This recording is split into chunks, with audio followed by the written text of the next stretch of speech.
Hello, Garland Nixon here with Dr. Jim Kavanaugh. And Donald Trump has put himself and us in quite a few dilemmas. Let's talk.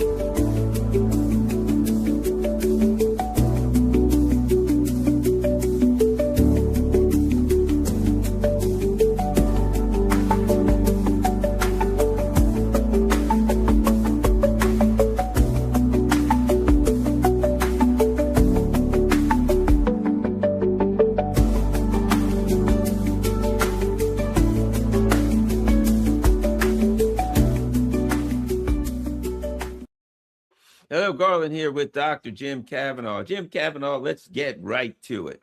One of the things that we are at a unique period in American history. We're at a very unique time. I tell you why. Because the Democrat, a lot of the more and more you hear. I was watching some people marching in New York, and they're like, yeah, well, we know we can't count on the Democrats to do anything about this issue with ICE agents, right? And they were just coming out saying, well, they ain't going to do a damn thing, but you give them vote to give them more money. And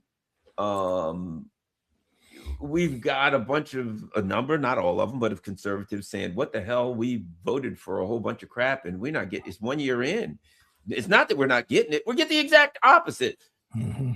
How do you have the midterms, notwithstanding that God knows we'll be lucky to get there, and the next election? We're in a place where people are really waking up, being forced to wake up to the reality of what this government always was, but now it's more blatant than ever. Yeah. It's very tough. We are at a mask off moment. Everybody's seeing that internationally and domestically, the rules don't apply. Not only did not apply, but they really haven't ever been there. They were always, just like Mark Carney said about, all this rules-based order stuff. We knew that was fake. Those of us running the show knew it was a fiction, and we went along with it because it did all right by us. Well, that's similarly what's happening domestically. I'm talking the constitutional order, the first, second, and fourth amendments, checks and balances. We don't have a dictatorship. We have a democracy. Suddenly we kind of knew that was fake. Look, my life for a long time, but since George Bush, since the Patriot Act, since Obama put, Alex Padilla in jail and started killing people overseas, American citizens, and Biden, domestic terrorists started defining domestic terrorism and censorship. We have, and Obama with the surveillance state, and he refused to back off on it. So this has been growing, and the Congress doesn't stop it. The courts don't stop it. Now you've got this situation, but a lot of Americans, especially white Americans, middle-class white Americans, felt, well, it's doing all right by me, so I don't have to, I can pretend that I think it's actually there, but now you got people being shot in the face and killed in the street. You got people, this guy, Alex Preddy, was someone nobody can have an argument with. He was the nicest guy. He worked for veterans. He was a veterans ICU nurse. He was a gun owner, a proud gun owner, and believed in the Second Amendment, as do I. And, and all of this, he was doing nothing but helping to protect a woman who was being brutally assaulted for no reason by some thug cop. And what you've got is everybody in the country now realizing cops, ICE cops certainly are thugs. They have been explicitly told they have absolute immunity, and they're using it. And they're shooting people down the street who are doing nothing wrong and making up excuses afterward. Well, he had a gun. Well, you didn't even know he had a gun. I mean, that's ridiculous. You didn't shoot him because he had a gun. You didn't even know he had a gun. Anyway, so that's the situation we're in. But so when are the rules going to come back into place? After the election? During the election? What are the rules for the election? I've been writing since 2012. We have a electoral system that is designed to enable fraud. We knew it in 2000, and they did nothing but make it worse from 2000 until 2016, 2020. So Is Trump going to steal the election? Was the election stolen from Trump? Could we even, people tried to talk about that and protest against it. You can't talk about how bad the elections are. Well, now you're facing a situation, maybe they will be. Trump is going out. I mean, what is this, what they're saying? Oh, we'll withdraw ICE from Minneapolis if you give us Minnesota's voting rolls. What's that for? What's that about immigration? I mean, this is nonsense. So they have played everybody. Get it straight. People who voted for Trump, just like we said about people who voted for Biden, you were fooled. They have played everybody. They whipped up the frenzy about whatever it was, domestic terrorism. Biden whipped it up over the right wing and January 6th and blah, blah, blah, insurrection and blah, blah, blah, blah, blah. And they're whipped it up over immigration. And what they're doing has nothing to do with immigration. Obama and Biden deported 3 and 4 million people without this crap in the streets. You can do that without going into the streets and ramming people's cars at random and banging on everybody's door to see if there's a immigrant hidden in their backyard somewhere. This is absurd. And they're doing this to promote a police state, a surveillance state. They go up to see the ICE guy who went up to this woman who was filming him and saying to her, took a picture of her and says, congratulations, you're now in the database as a domestic terrorist. So they're creating a database of American citizens who they can call domestic terrorists, whom they can round up and put in these huge camps they're building. They're not building these camps for immigrants. They're building these camps for Americans, for American dissidents and citizens. So wake up. You're fooled. These political parties are agents of the ruling class who play the game whatever way they want. And you got a bunch of people that they audition and hire to be their leading role in this season's episode of the series. And the last two, Biden and Trump, have been unhinged. Biden was non-compos mentis, and Trump probably is too in a different kind of way. And you're seeing this. He doesn't understand what he's doing. Doesn't know it. Doesn't care. He's complete narcissist. He's a swamp creature. He didn't grow up. He was not going to drain the swamp. He feeds off the swamp. So this is what we got. And I don't know what's going to happen in the midterms. I have no idea. There's going to be a swing towards the Democrats, almost certainly. Yeah, it's like, so what? Does anybody believe that the Democrats are going to come in and do something about something? I've made this point. What did they impeach Trump about?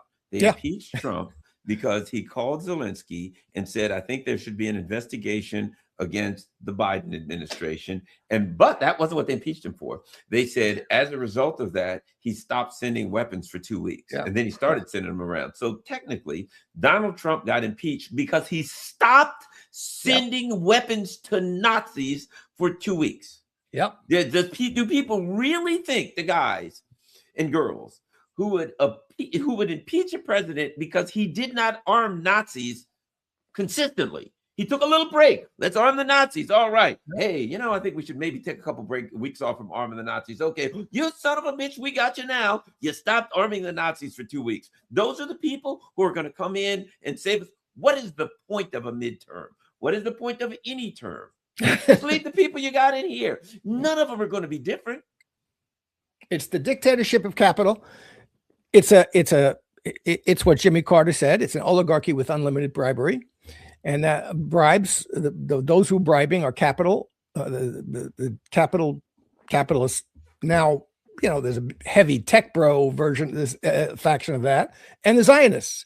And it is the dictatorship of capital and Zionism. And Hillary Clinton threatened Iran. I'm going to bomb Iran. They all threatened Iran. Is the Democrats going to stop bombing Iran? Chuck Schumer, what Donald Trump did in moving the embassy to Jerusalem and renouncing the JCPOA is what Chuck Schumer wanted. Chuck Schumer was in favor of that. The Democrats weren't. The biggest Zionist Democrats were in favor of that. Obama, to his credit, did make the JCPOA. I give him credit for that. But also confirmed the underlying notion and ideology that Iran is the greatest threat to the Middle East. Baloney. The greatest threat to the Middle East and to peace is Israel. Israel weren't there, there'd be peace in the Middle East. I mean, doubt that. The Americans can do very well with Saudi Arabia and the Gulf countries, and all of the wars in the Middle East were done on behalf of Israel, and that's we're going to do it again. The same damn thing all over again, and believe this crap. So the Democrats are going to come in. Are they going to stop this crazy nonsense in Gaza? Oh yeah, maybe they'll drop this border peace thing, but they're going to still allow the Israelis to do whatever the hell they want in Gaza. They're not going to prevent the Israelis from stopping aid into Gaza. They're not going to ever get the Israelis out of Gaza. They have no intention of that. And they'll be complaining about, the nasty bet Netanyahu, and then they'll replace Netanyahu with someone else, and they'll be talking about that for, is he really for peace or not for another 20 years? And what are they gonna do? What are they gonna do what are they gonna do with ICE? They tripled the budget of ICE. The Democrats voted for that. They've hired thousands of people on $100,000 salaries. You're gonna fire them all? Yeah, give them other jobs. Give them some good jobs that they can do. They can go to nursing homes and take care of veterans in the ICU instead of killing the people who were doing it. But this is a whole apparatus now that's in place. And so what's the basis of this? The basis of this isn't Donald Trump per se. I mean, he's a big part of it. Give him his credit. He's going and doing what he's pushing things through that the Democrats can never push through because they're parliamentarian. I mean, but the basis of this is the paucity of American political culture. The fact that what we get is a choice between Donald Trump and Hillary Clinton, or Donald Trump and Joe Biden. This is terrible. And everybody who thinks when they're making that choice that there's something profound that they have to kind of attach themselves to in it, on one side of that equation or the other, is being fooled. And the country is going down the drain. People can't afford to live.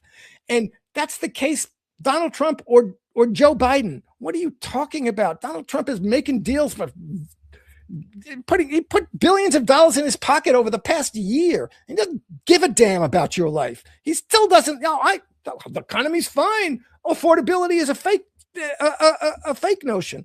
Joe Biden says, I wanted to get that $15 minimum wage, but the parliamentarian, what are you talking about? This is you're being fooled, and you're going down the country's down. Why does private equity get to own all these houses? Donald Trump talks a good game about some things. Let him freeze interest rates at 10%. Try it. Let's see if he does that. That'd be a great thing to do for a year. Why for a year?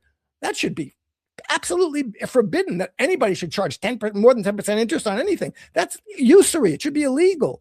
Okay, but he's not going to, thanks to friends, he's not going to cap their ability to make billions. They're going to pay him off, and they'll do what they want. You want to control immigration? All right, close the border. Go to the employers. And then Donald Trump himself says it. Oh, I don't want to screw up the hotel business and the restaurant business.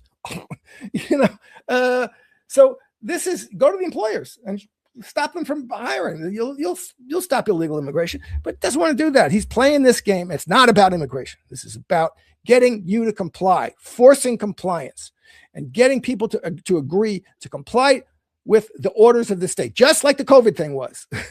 This is a way of forcing you, of getting everybody, normalizing the idea that you do what you're told, or we're going to put you in jail, or we're going to censor you, or we're going to shoot you in the street.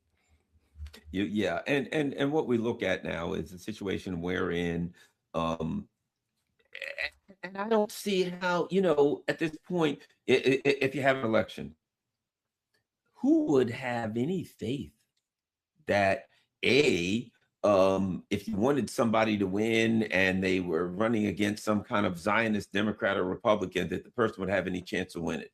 Now, I think they will openly steal it. The polls will say that some guy's going to win by 20 points and he'll lose by 40 points on the machine, and we're at a point now where it's like a pre-revolutionary time.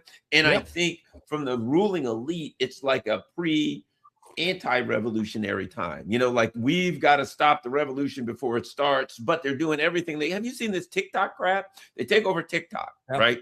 And the first day it's like they're out there bragging, yes, we're not going to allow anybody to say Epstein. Gee, I wonder why the Israelis wouldn't want anybody to say Epstein. Almost like there's a relationship, like they're offended by it, dare I say, for some reason. So they're like, you can't say Zionist. Now we can say I'm a proud Zionist, but you can't say that guy's a Zionist, or you will be. Imagine that one guy can say I'm a proud Zionist. You say, hey, that guy's a Zionist. Oh, so you hate Jews, do you? But you get some demerits. Your social credit score goes down. So now we have people just plain coming out saying, look, I'm a Zionist. I'm a billionaire. I got the money. Yeah. I want ZBS. I want Paramount. I want this. I want that. I'm going to take all of them. I'm going to put some lunatic idiot like Barry White's in charge of CBS, and she's going to say whatever, just humiliate herself every single day and all of us. But who cares? We're not in it to make money. We're in it to control you. Where even if you don't watch it, you can't watch what otherwise might be on it. Forget it. TikTok, you'll do what we're told. Well, might I add this? Under Joe Biden, they lied to us. They said, we're doing it to stop China. Really? Yeah. And now Trump puts it in there, and it's like, so it's always the same. Under Biden, they unlock the door, and then the Republican comes in and he walks through the door, and they act like they didn't unlock it. They did this, and they deliberately lied and said it was about China. And once they got their hands on it, they said, "We got it now." Yeah, okay, good. It's actually about Zionism. You can't say anything you don't. Yeah, absolutely. Yeah, we talked about this. That's the fine analogy. They open the door, and the Democrats open the door, and Republicans walk through it. I like to say, the Democrats pave the road, and the Republicans are driving on it and running on it. And that's the situation we're in. The irony is that TikTok was freer speech under China than it is under the American Zionists, and it was Joe Biden who signed that law again. They started this biggest assault on the First Amendment in my lifetime with the COVID, with the vaccines, and they then pushed it into any kind of misinformation or disinformation about Israel or about this or about that, and Joe Biden signed the law that forced the sale of TikTok, and it was about Zionism. And it wasn't hard to see. This is the thing I'm saying. I'm pounding this. People were fooled. It wasn't hard to see. The Democrats, people who voted for Joe Biden thought he was someone. It wasn't hard to see that Joe Biden was going senile. He was not really in charge of things. You think Donald Trump was going to drain the swamp? It really wasn't hard to see what Donald Trump was and is. He's a real estate grifter. I had friends in New York who would work for contractors, and their first rule was no, don't take a job from Donald Trump. He doesn't pay. He's a grifter. He stiffed contractors on their work all the time. And so it really wasn't hard to see who these people. You got to realize the level at which you're being presented with these choices that are these are existentially different choices that are going to change the course of the nation. Well, they will, and they'll make it worse. Whichever one comes in, they'll make it worse in one way or another. I don't want to have war with Russia. I just saw today there's the great bipartisan op-ed in the New York Times. Oh, I'm a Democrat. We're a Democrat and Republican. Say we have to save NATO. Again, they want to go to war with Russia. So the Democrats will tone down the ICE stuff. Although as I say, Obama, I read a thing in today for a person. Someone in my family was taken by ICE the exact same way. He went in for a normal screening, he was in his country for years. He went in for his normal visit and they grabbed him right and took him and deported him that day. So this happened under Obama. So they'll tone it down a bit, but this isn't going to change. We need to change the course of this nation in a fundamental way, socioeconomically, in ways that none of these people have any interest in doing. Anybody who doesn't at this point demand any politician who isn't getting up and demanding single-payer universal health care has no business even talking. Really, don't pay any attention to them. They're liars and bastards. They don't believe in you. They're not working for you in any way, shape, any politician, Democrat or Republican. So, these are the kinds of things that any politician doesn't get up and demand a $20, $25 minimum wage. Forget it. They're not serious. And doing away, you got to cut this crap of these the centralization and surveillance of AI and Palantir. They shouldn't be making the databases of domestic terrorists. This is a phony concept, and they got to stop it. And up and down the line, I can go through 100 issues that are more important to the people of the country than most of the crap they're arguing about. And we got to end this war. We're going to end the war. We don't want to. There's no reason we don't want to go to war. And I don't like the Iranian regime. Who don't like this regime or that regime? No, I don't want to go to war against it. I'm not going to solve their problem. Didn't solve the problem of Iraq or Iran or Libya or Syria. I did great work on that. We're doing nothing's different going to come from Iran. That's what it's for. It's about destroying the country on behalf of Israel.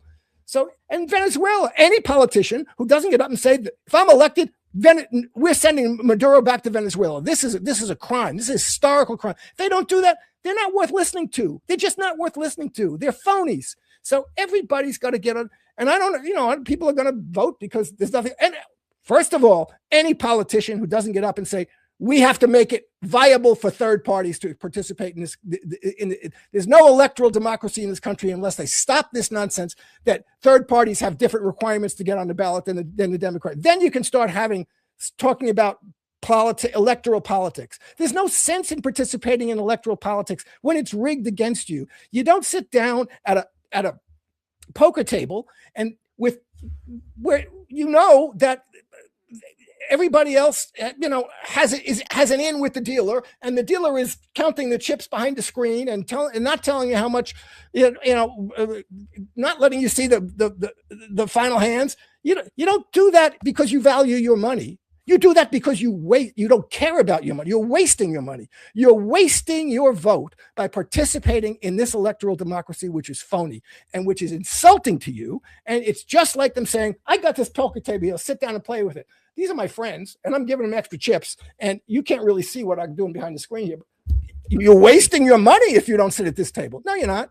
The thing they want you to do is sit at that table and waste your money, because that's what gives them credibility. Then they can say, look, he was part of the game too.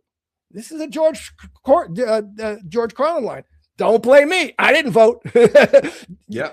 Don't tell me that I'm responsible because I didn't vote. Baloney. You voted this guy in. You voted that guy in. I didn't vote at all. So I'm not responsible for it. And one of the most radical things we can do is withhold our vote from this phony system, because they depend on the idea that this is the consent of the governed. And in electoral politics, the only way, it's like a strike. In electoral politics, the only way we have to most powerfully express our power of the vote is by withholding it. Just like you withhold your labor if they offer you a penny an hour. Okay, you don't have to offer me $50 an hour, but $5 an hour? No. I'm withholding my labor. The vote, okay, maybe there's some problems here, but I at least got to get a chance for my party to get on the ballot, and you have to have rules that are, so all of this, the whole system is screwed up in a way that deeply, deeply needs to be fixed. And I don't know what to say about it. I don't have much hope about it. It's at a level when people are being shot in the street that, the Second Amendment solution is going to come to. People are coming out with armed, and I think that's good. Disciplined, not being crazy, but demonstrating that we are armed and we are capable of resisting, tyranny. This is going to be, but political force at least has to be used. And so what's important, I think it's much more important that whoever wins the election wins by, with a 20% participation of the electorate rather than a 50%. Then nobody can claim I represent. No, you don't. You represent the 10% of the electorate that voted for you. Yeah, exactly. And people have to start just completely forget about this so-called media. Just don't watch it. Don't acknowledge it. Don't. The only thing it should be is ridiculed. Let me give you an example. This is what we get. Go online and search. Let me give you an example. Here's a nice story. COVID vaccine could help fight cancer. There you go. That's the kind of media that we get. I search COVID vaccine cancer. And what do I get? COVID vaccine. You better go get one, because who knows? I get, look at this. There's lots of good stuff out here. Hold on. Here's even more. I just searched COVID vaccine cancer. Look at that. COVID-19 vaccines boost the immunotherapy, doubling survival in aggressive cancer. There you go, Jim. So there we go. If you just in case you're afraid you have cancer, you might have cancer, go out and get yourself half a dozen boosters. Yes, sir. That's what I'm talking about.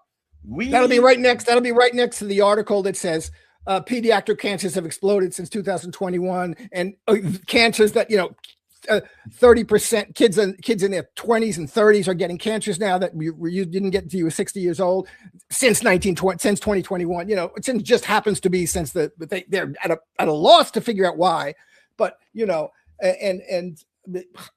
all of that. Perfect example. Yeah, that's the media that we get. If you search anything, what we'll have. Look, here's how you know. Okay, so I searched turbo cancers. Let's see what we get. Let's see what kind of news we get. COVID shots are not causing a turbo cancer epidemic. There we go. They may turbocharge our body's immune system to fight cancer. There we go. So, Jim, you got it all backwards. I know. All of these people that are running around here saying that the mRNA shots could perhaps be, so my point is, I now, if I like people like, I Google this, I Google that, I say I do too. I use Google to find out the opposite of the truth. I use Google to find out what the ruling elite want me to know. I search something, right? And I search and I'm like, what is the ruling elite? Something happens. What does the ruling elite want me to think about that? I go search Google, because I'm going to find out what they want me to think. And then I know this is the opposite of what it is. They're going to want me to think that the Iranians are oppressing protesters at the same time, like the U.S. is actually oppressing and killing protesters. We're going over there to save the protesters. But if we shoot protesters, then they kind of had it coming. That's what we have now for this technocracy and the whole Palantir technical system of oppression is unbelievable. Oh, the ring cameras. Have you seen the latest? So apparently ring cameras are part of this intelligence operation where they use the Palantir uses the ring camera stuff. Yeah. That's all available. That's available to being subpoenaed by the government. I think that's probably always been the case, but it's look, the surveillance state is unbelievable what they're doing with this. And the theory, the suspicion that Renee Good had been identified before as part of these protests, and that Alex Preddy had been attacked a week before by ICE, and they broke his rib, and he said, I thought I was going to die. So they had him in a database. So there's a suspicion that they were actually going after these people. They were actually going after Alex Preddy. They actually went after Renee Good because they already knew her and had her in a database as a domestic terrorist. This kind of stuff is so dangerous. And look, again, it's a question, and this is what happened during COVID. It wasn't okay. People had different ideas about things, but you couldn't have a discussion about it. If you disagreed with the main line, you were a domestic terrorist. That's goddamn nuts. That was nuts. You can't have it. And we have to have a discussion. And that's, anybody, you dismiss people for various reasons. Liberals were great dismissing people. Yeah. Anybody who carried a gun, Kyle Rittenhouse carried a gun. Well, look at what happened with Kyle Rittenhouse. He didn't kill any black people, and he shot people who were trying to shoot him. So that was, he was an asshole, I think, for jumping around with certainly brandishing a huge weapon. But the point is, but the story that we got from the media was the false story. And you try to express some skepticism about it, and you're branded. You're branded a domestic terrorist, and you see Kristi Noem and these people doing exactly that. Oh my God, he came to murder people with his gun. He had a gun. He was there to assassinate people. They didn't even know he had a gun until after they shot him. But until the second before they shot him when they disarmed him. But they didn't knock him down because he had a gun. And so you've got to be able again. But this is a problem. We have to be able to express ourselves, and you've got to be able to listen to things that sound, that give at least a minute, and not just a minute, but a minute of thought, of real consideration to thinking things through. Okay. And we've got to the point, however, that, you got to respond forcefully and quickly to things that are, we're at the point now where they're endangering your life, and you have to respond forcefully and quickly to that. And that we got to that point by refusing to talk about things that weren't obvious and weren't right. And you got to say something about it. And we wouldn't allow that. So it's a very dangerous situation now. And I don't know. And we really have to, this is deep. We have to reconstruct the social order. This is a revolution, as you say, a pre-revolutionary situation. What my favorite term from this French Marxist Etienne Balibar is, it's the state of preemptive counter-revolution. Yeah. There isn't a revolutionary movement that's organized and disciplined and armed and a serious, political threat, but they're doing everything they can to make sure that that never happens. And we've got to do what we can to make sure that it does. Okay. And they're jumping ahead of the game, and they're doing it quite militantly and quite well in various ways. But that's the job of all of these politicians, is to preemptively stop the movement, the growth of a revolutionary movement. And we have to understand that we need a revolutionary movement. You can't, the Constitution is not good enough. It really isn't. Okay. And, our history as a country is all kinds of screwed up. It's a history it is based on genocide. The idea, what they're doing now when they take down the information about George Washington owning slaves at these monuments, they take down information about black soldiers in cemeteries. This is terrible. We have to know our history. It's a real history, and it's a pretty screwed up history. This was the one. I challenge anybody to find a worse genocide in history than what happened to the Native Americans. And, and it was the model. Our racial politics were the model for Adolf Hitler. He took them explicitly as a model. So this is not fake history. This is the history of the country. No, I'm not saying we sit around, not by far. I'm not saying sit around feeling guilty about it all the time, but that's the history. You got to realize it. You got to acknowledge it. And if you're trying to hide it, that's because you're trying to do something like that. There's nothing, hide it. So this is a reality of the situation, but it's both, it's just becoming difficult to talk about. And that's the real danger. And we're at a stage where it's kind of gone beyond talking. Let's listen to Marco Rubio and see what he has to say. No. Of our presence in the region. Here's the baseline I want to set for everybody. The baseline is this: we have 30 to 40,000 American troops stationed across 8 or 9 facilities in that region. All are within the reach. Theoretically, not theoretically, in reality, all are within the reach of an array of thousands of Iranian one-way UAVs and Iranian short-term ballistic missiles, so short-range ballistic missiles that threaten our troop presence. We have to have enough force and power in the region, just on a baseline, to defend against that. Now, let's start here. You don't have decent air defense, so you can't. So let me see if I understand this. You got 30 to 40,000 troops that are within range of these people. What do you want to do? Let's go and start a war with them. They already said, if you attack us, we're going to fire at those troops. What are you going to do? Well, we've got to keep those troops safe. We're going to have to attack them, obviously. It's madness. The obvious logic is we have 30, 40,000 troops and the whole naval armada all around Iran. What are they doing there? We have to protect them. What are the Iranians saying when you bring 30 to 40,000 troops and a naval armada? Don't you think they might be saying, we got to protect ourselves. We don't have 30 or 40,000 troops and a naval armada off the coast of New York, off the coast of Virginia.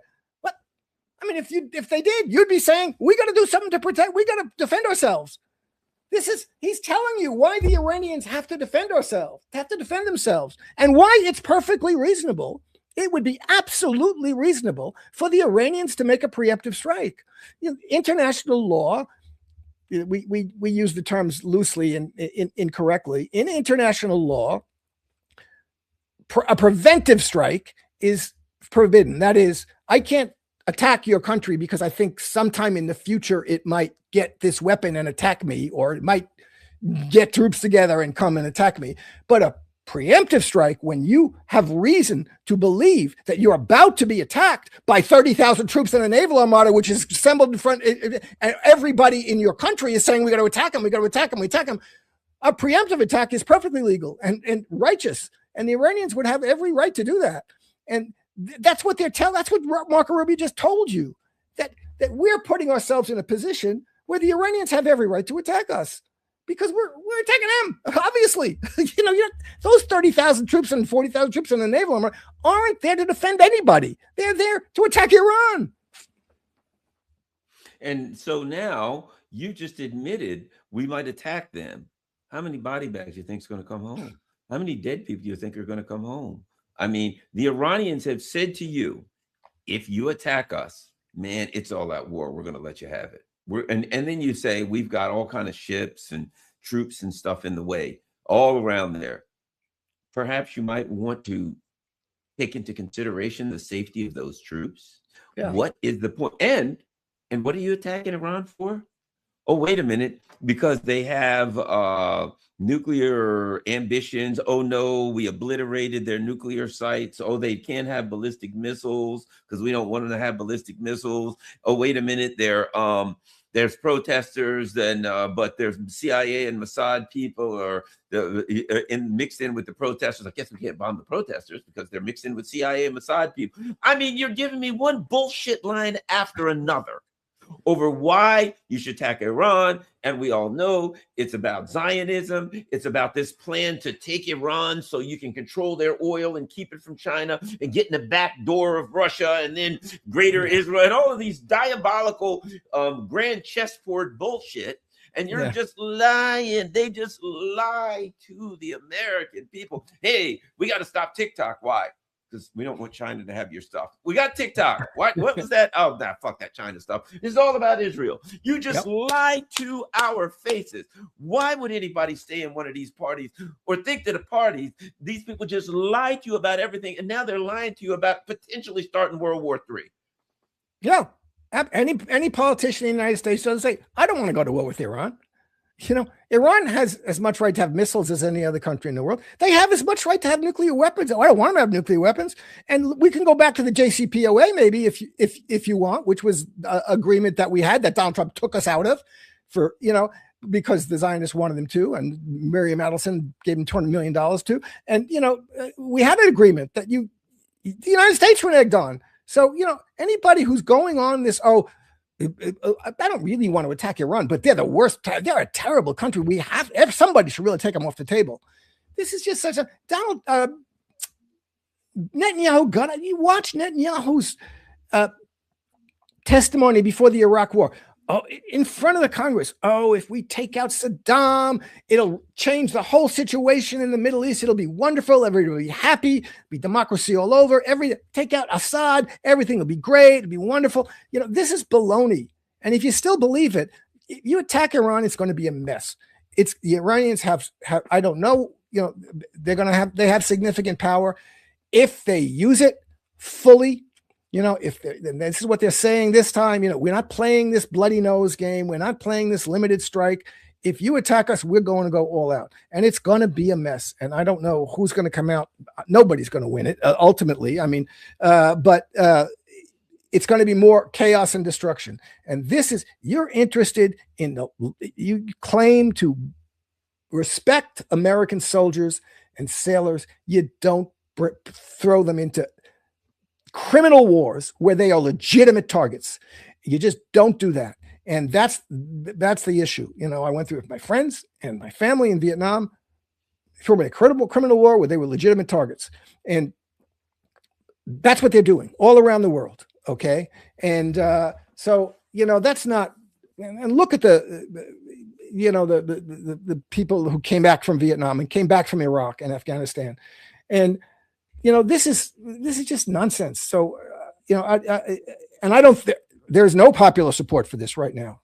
When Bush went into Iraq, there was popular support because they played it off the 9/11. Well, they lied. They created popular support. We were attacked, so we got to attack Afghanistan. When we went to Iraq and Afghanistan, we got to attack Iraq. What? Iraq had nothing to do with 9/11, but they played that well. That's kind of been discredited over the past 20 years, but they're back with it. They're back with it. It's the same damn game. And that's because the media and the politicians reinforce the fundamental framework of thought about it. They've reinforced the fundamental framework of thought about Iran for 20 years, and they'd never stop this. Iran is the problem in the Middle East. Iran is a terrible regime. Iran is dictators. Iran is theological, but whatever, right and wrong about the criticisms of Iran has nothing to do with why we're going to attack Iran. We're going to attack Iran because the Israelis don't want it, because the Israelis will not allow a country that's strong, that is not under their hegemony, does not recognize their hegemony in the Middle East. If the Ayatollah got up tomorrow and said, "I recognize the hegemony of Israel, we'll disarm ourselves so that we can't defend ourselves from Israel," and change nothing else, well, everybody be happy. Watch all the people complaining about Ayatollahs in Iran and the theocracy. Say, "Oh, Iran's a nice state now. That's good." That's what the issue is. If they agreed to the hegemony of Israel and Americans in the Middle East, and they agreed to disarm themselves so that they were open to any attack that the Americans wanted, and they agreed to give up on their support of the Palestinians, Israel and the United States would be fine with them. They don't have to do anything else. They really don't. And if you don't understand that, you don't see that, you're being fooled. And the Israeli senior advisor in Israel said, "The notion of a limited strike is an illusion. Any military action by the U.S. from any origin at any level will be considered an act of war. The response will be immediate, all out, and unprecedented, targeting the heart of Tel Aviv, the aggressor, and all those who support them." Okay. And you understand what choice does Iran have? I mean, it's like this. How many times can you go through this? You're going to attack me, and then you're going to try to take out you're going to launch an economic attack and say, "I'm going to destroy their currency." Oh, no, wait a minute. We'll do protesters. You're already at war with them. You're at an economic war. You're at an internal dirty war with protesters. You've bombed them. At this point, Iran has to say, "You know what? Let's do this. If this is what's going to happen, if you throw one friggin' bullet, if you throw a rock across our border, that's it. It's got to happen sooner or later." So now is as good a time as any. And I think that Iran has no choice. Like I always say, it's like backing a cat into a corner. Man, cats are small, but nobody wants to back a cat into a corner. I'm running, and you back them into the corner, and they're going to hit you with. Then what do? What do you do if you start attacking Iran and Iran says, "Okay, that's it"? And they just and they're bombing American bases, ships are hit, things are hit. Who knows? I read somewhere that, the Chinese had that, what do they call it? Their carrier killer missile, the DFP, whatever it is. And they gave them, it wouldn't surprise me if they did. If they said, "Hey, give this a shot, throw it at a couple of, we'll send a couple of guys to give you a hand. Let's throw this at a couple of aircraft carriers, see if it lands." What do they have to lose? So you don't know what armaments they have. You saw that they have some very dynamic, powerful weapons last time, but you don't know what they have. It's like me. There's a guy standing in the dark and he's got one hand behind his back and I'm going to go punch him. Is it empty? Is it a gun? Is it a knife? Is it a blackjack? Is it a baseball bat? I don't know what he has behind his hand and I'm going to go punch this guy. Yeah, no, it's extremely dangerous. And I don't know, I hear, everybody hears the Iranians, and they do have a lot of missiles. They have a good, whether it's enough to, it doesn't have to be enough to overcome the United States. What I saw today was Elijah Manier. Very good. Elijah Manier, Elijah Manier, not Elijah, right? And he said his sources tell me Iranians are, if there's something going on, they're going to attack Israel. They're going to center their attack on Israel. And you hear these rumors that the Israelis are the ones who told Trump to back off last week because they weren't ready yet, and they're now they're putting out sending messages to Iran. Hey, if the Americans attack has nothing to do with us, we didn't know it. The Israelis they're afraid of an Iranian attack. And I think it's a good strategy. It would be a good strategy for Iran to center on Israel, because you destroy Israel, Americans have no more reason to fight. Israel's not there. There's no war. and what you've got to demonstrate is that this Jewish supremacist Zionist project is impossible. It's never going to be stable. It's never going to be secure, because it demands, it's an apartheid system that demands compliance and submission from all the governments are in the region, and it's not going to get it. And it's a system that is making war on Lebanon, on Syria, on the Palestinians, and it will always be making war. So we're going to put an end to that. So that's the American people have to see we're fighting this war for Israel. Iran isn't attacking us; they were attacking Israel. That's what are we doing this for? So this is the kind of thing, these are the considerations. It's going to be very dangerous, and I'll say this again. Iran is saying this. Iran is saying we're going all in. They should go all in. It's gone on, as you say. They tried everything. They didn't break the JCPOA. The Americans took them out of the JCPOA. They're not demanding that Israel disarm and have no missiles and no nuclear weapons, although they should, and nobody, and the Americans should, but it's everybody's coming to them and say, you must disarm, you must do. So they're not, but this is never going to stop for them. There is no more deal to be made. There are no more deals. You're not going to talk your way out of this. Yeah, I saw this good cartoon today. Two women saying, one said, I'm complying so that it will end. And the other one said, it's because you're complying that it will never end. And that's what the situation is in the United States. And it's certainly a situation where they've complied, and it never ends. So they're going to go into this, but they have to be willing then. This is the problem that everybody knows. And everybody has to acknowledge, and Iran is going to go into this to the end. This is it. They have to be willing to take hits from nuclear weapons. They will be nuked by Israel. Israel doesn't care about anybody. Israel will tell the United States, go to war with Iran so that we won't nuke them. Because if you don't, that's what they've already done. They did it in 1973. If you don't do this, we're going to nuke Iran.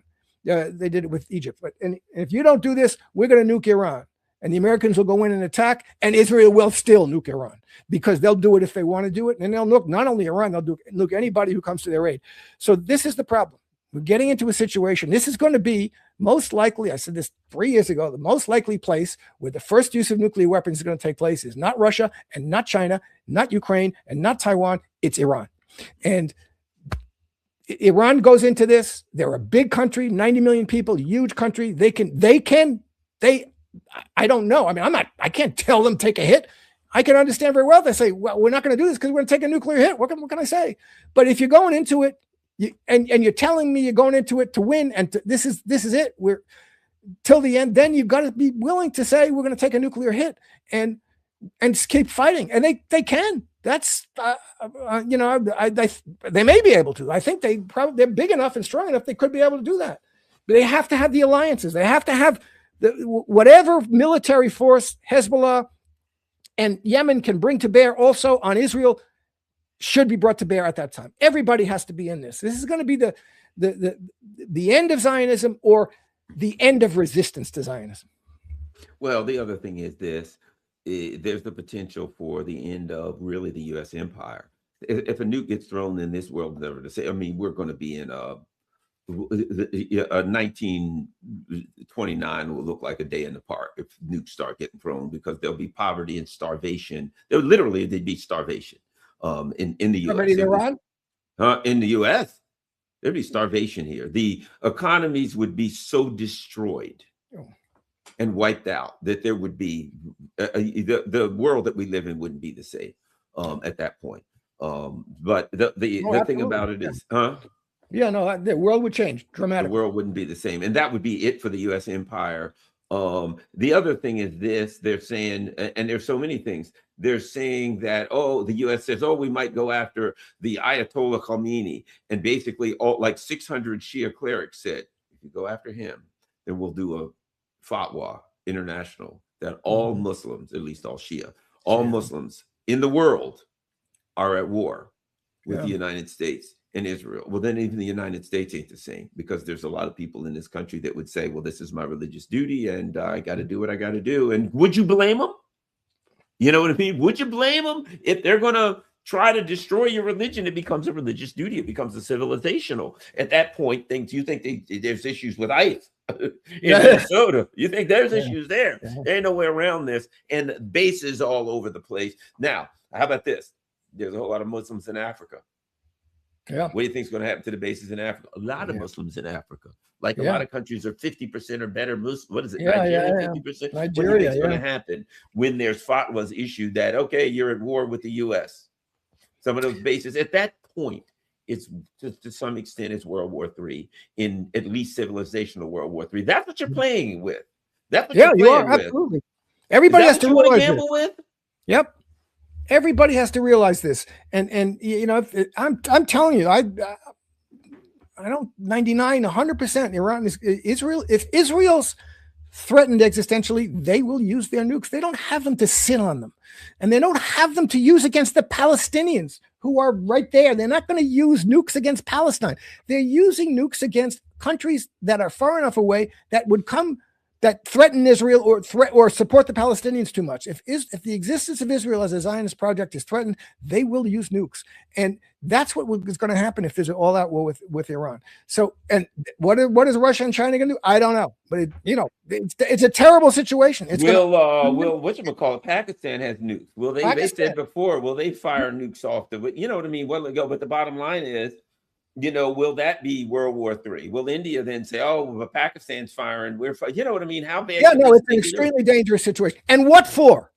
For Israel, for Zionism. Everybody in the United States have to understand we're facing this huge problem. We're getting ourselves involved in a history-changing, world-destroying project in order to defend and promote the hegemony of Zionism in this Jewish supremacist project to destroy and genocide the Palestinian people and ethnic cleanse the Palestinian people. That is what this is about. And, there's no reason for Americans to be involved in this. And everybody puts up with this. Every president, every dollar that goes to Israel in foreign aid is illegal. The Glenn and Simpson amendments in the United States make it illegal to give foreign aid to countries that have nuclear weapons and don't sign the NPT treaty. And that every year, every president, Democrat and Republican, has to sign a paper saying, oh, we don't think the Israelis have nuclear weapons. They know they're lying. They're lying. They all do it. Okay. And they've allowed for 50 years, the 60 years, the Israelis to have nuclear weapons. JFK wanted to shut that down. And that's one of the things we should be talking about that every day. Why does Israel get to have nuclear weapons? Why are you complaining about Iran doesn't have nuclear weapons? Maybe they'll get them. Maybe they won't. Maybe they will. Maybe next week. Maybe, for 20 years or 12 years, at least, they're 2 months away from a nuclear weapon. But we know that Israel has nuclear weapons, and you're lying about it. And you're pretending it's okay. It's not okay. It's okay for them. It's okay for Iran. So you've created this situation. The United States has, by going along with this charade, which is against the law, against American law, to pretending that the Israelis don't have nuclear weapons, so we can pour money into them. So I don't want to hear from people, and any politician, again, who doesn't answer the question. Ask any politician: are you going to, as president, as a senator, as a congressman, get up and say, I recognize that Israel has nuclear weapons and that's against the law? That's a very simple thing. If you're not willing to do that, don't talk to me. You're a phony. Well, here's the thing. I mean, if you look at what's happening right now with Israel, the Constitution shredded over Zionism, shredded, shredded, destroyed, wiped out over Zion. There's anybody who starts talking about the Constitution now is wasting their breath. The First Amendment, what can you say? The freedom of the press, that's gone, bought out by Zionists. The freedom of speech, sorry, if you say the wrong thing, it's freedom to think, like Florida and so many other states. If you, unless you'll sign a document that says you don't support the BDS, you can't have a contract with the state government, you can't work for the state government, you can't think something, you can't believe something that Zionism doesn't accept, or you can't work, you can't get a state contract, you can't. Where's the First Amendment there?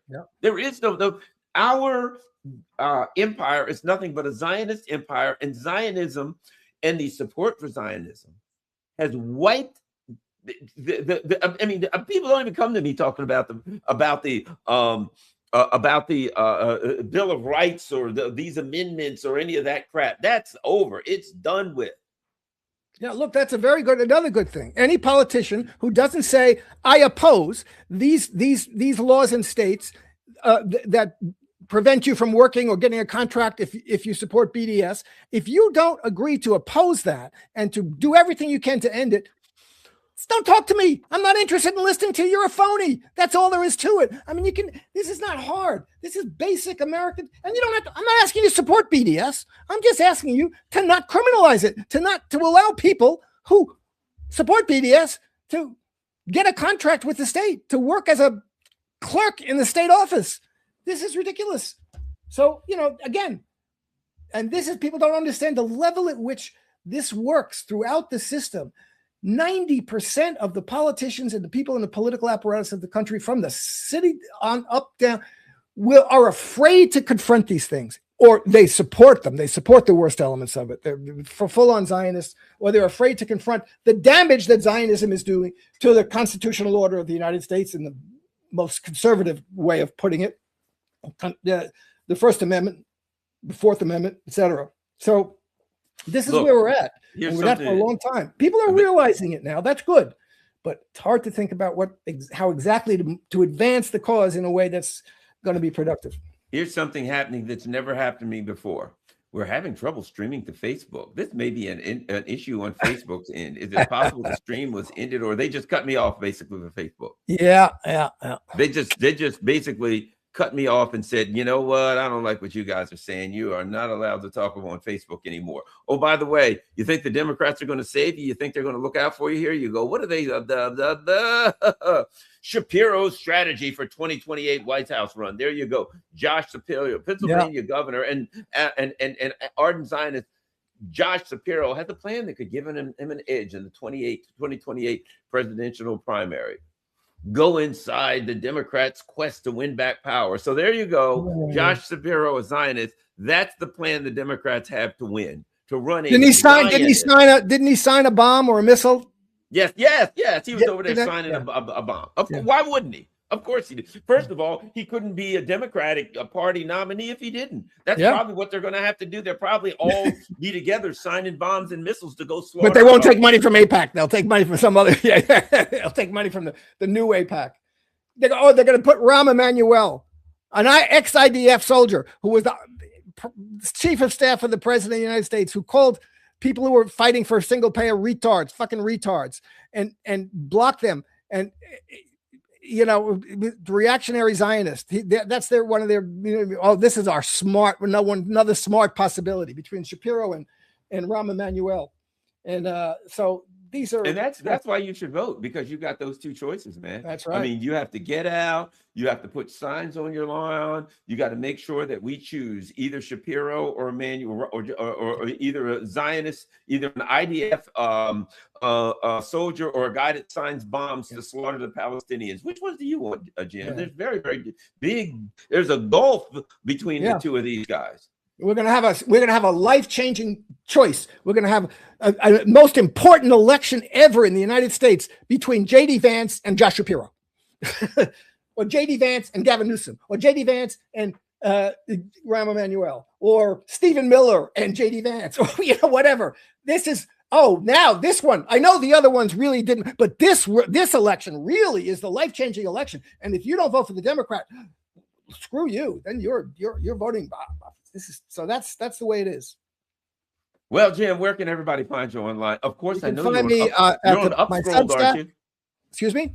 You're on Upscrolled, aren't you? I am on Upscrolled now at The Polemicist, whereas on X Twitter, it's at The Polemicist _ you can look up my name on Upscrolled.